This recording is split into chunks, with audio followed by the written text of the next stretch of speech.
বাড়িতে কেউ চিচিঙ্গা খেতে পছন্দ করে না? ভাবছো চিচিঙ্গা দিয়ে কি করবে? চলো আমার এই রেসিপিটা দেখে নাও।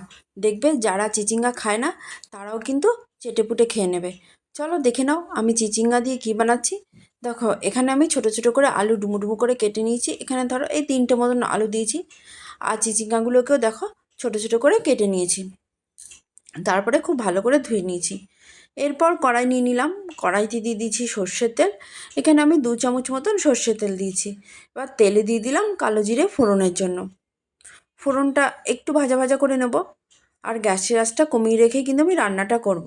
ফোড়নটা রেডি হয়ে গেলে আমি টুকরো করে কেটে রাখা আলুগুলো দিয়ে দিলাম।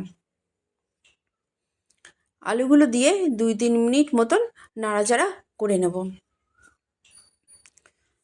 এরপর আমি চিচিঙ্গাগুলো দিয়ে দেবো। তারপর চিচিঙ্গা আর আলুগুলো 5-7 মিনিট মতন গ্যাসে নাড়াচাড়া করতে থাকবো। তোমাদের যদি আমার এই রেসিপিটা ভালো লাগে লাইক করবে, সাবস্ক্রাইব করবে আর বাড়িতে কিন্তু অবশ্যই বানাবে। দেখবে যারা খেতে পছন্দ করে না তারাও কিন্তু চেটেপুটে খাবে। এবার দেখো এদিকে আমি একটা মশলা বানাবো।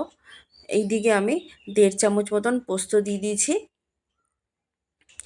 আর দিয়ে দেবো 1 চামচ মতন চারমগজ দিয়ে ফার্স্টে আমি শুকনো করে গুঁড়ো করে নেব।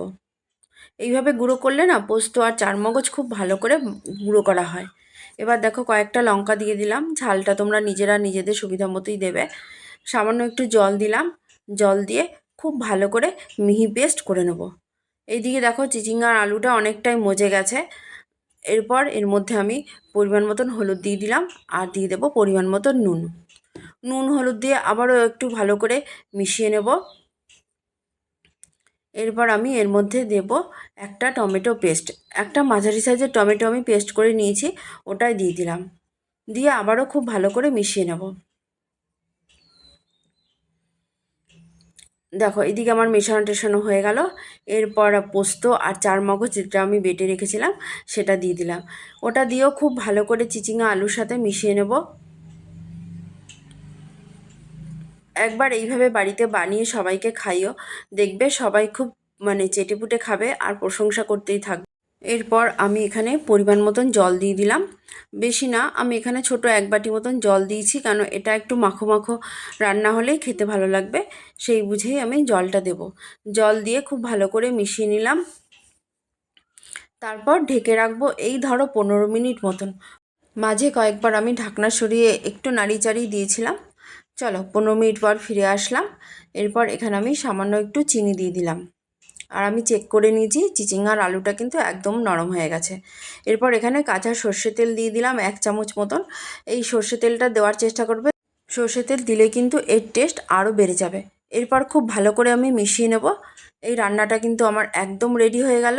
তোমাদের ভালো লাগলে অবশ্যই লাইক করবে, সাবস্ক্রাইব করবে আর বাড়িতে কিন্তু অবশ্যই এইভাবে বানিয়ে খাবে। যারা পছন্দ করে না তারাও কিন্তু চেটেপুটে খাবে। চলো আমার রেডি হয়ে গেল চিচিঙ্গা আলু পোস্ত। সবাই ভালো থাকবে, সুস্থ থাকবে, বাই, টাটা।